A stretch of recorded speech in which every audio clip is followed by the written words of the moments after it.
Many of you probably remember Irving's game-winning shot against the Nuggets last season. That incredible left-handed floater, which seemed to come out of nowhere, became one of the season's most iconic moments. However, what many people overlooked was the brilliant tactical design behind that shot. The Mavericks used multiple screens to switch Jokic onto Irving, ultimately creating the opportunity for that game winner. In addition to this, there were several other memorable plays last season where tactics, rather than individual talent, took center stage, showcasing basketball IQ at its finest. In this episode, we'll dive into some of these surprising strategic moments. Let's first talk about Irving's game winner mentioned earlier. Before that shot, the Mavericks and Nuggets were tied at 105, and the Mavs had just 2.8 seconds left for one final possession. Whether the shot went in or not, they had only one opportunity. In this play, Kidd set up his go-to guy, Kleber, to inbound the ball. He positioned the three most dangerous offensive players, Irving, Luka, and Hardaway, on the opposite side of the court, while PJ was placed on the baseline near the inbounder.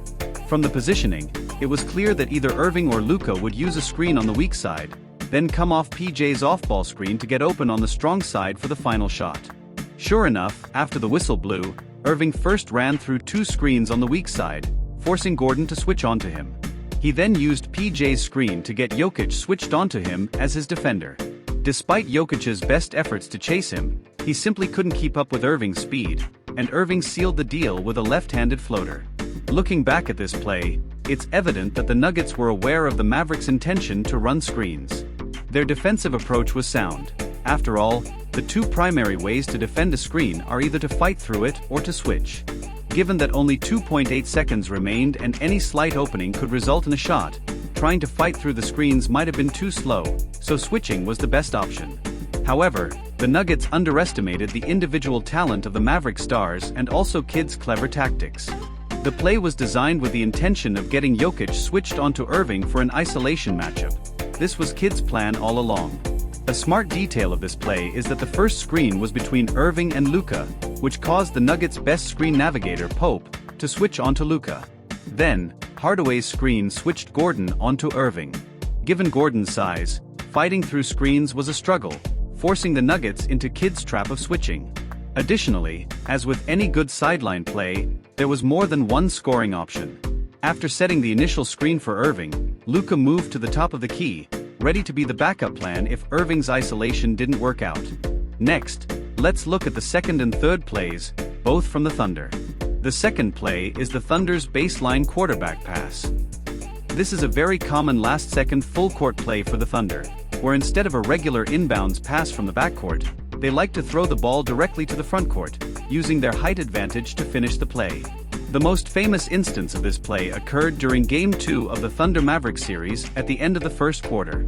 With just 1.4 seconds left on the clock, Jalen Williams was inbounding the ball from the backcourt, while SGA and Jalen Williams stayed in the backcourt, pulling away the Mavericks' best defenders, including Josh Green and Derrick Jones Jr.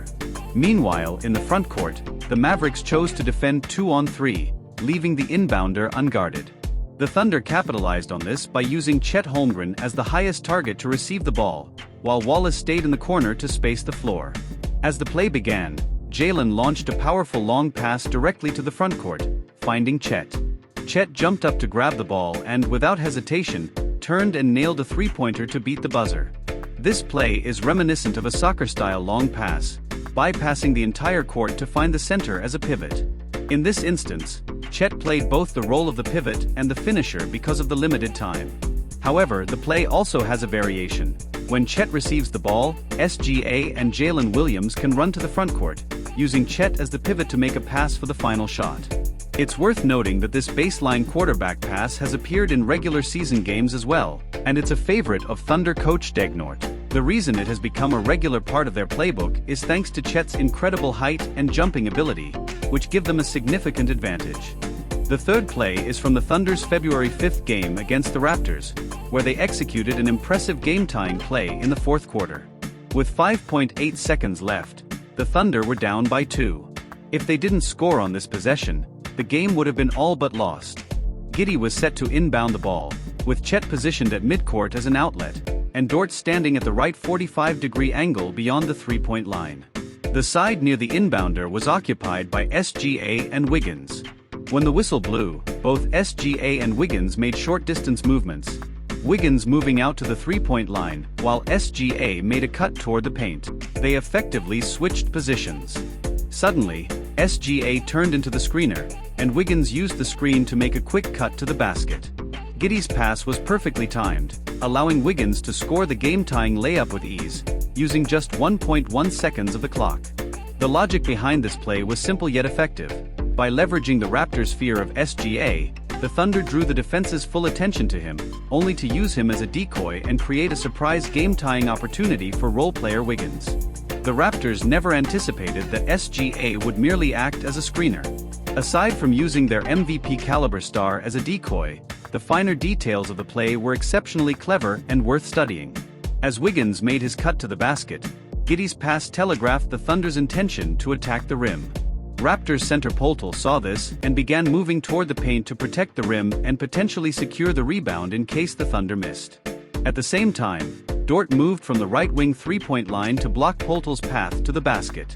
After Wiggins took the shot, Dort was already in position to crash the boards, ready for any potential rebound.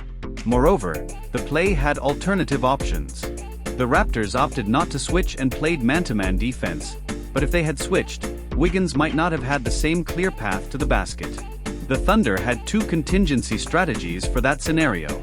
The first was for SGA to pop out for an open shot after setting the screen for Wiggins. With 5.8 seconds on the clock, there would have been plenty of time for him to initiate an isolation play from the top of the key. The second option involved Chet moving to the three-point line after drawing attention away from his teammates, setting up for a potential game-winning three. In theory, an experienced defensive team would have at least forced the Thunder to resort to one of these backup options. But even Coach Degnort might not have expected the Raptors' defense to be so vulnerable. The final play comes from the playoffs this year, during the closing 3 minutes of Game 1 between the Nuggets and the Timberwolves. The Timberwolves managed to disrupt Jokic and Gordon's lob connection by using a defensive switch between their power forward and center positions. Since this was a brilliant offensive and defensive sequence, we'll break down both sides. Let's start with the offensive side, the Nuggets. This was one of their signature high-post handoff plays.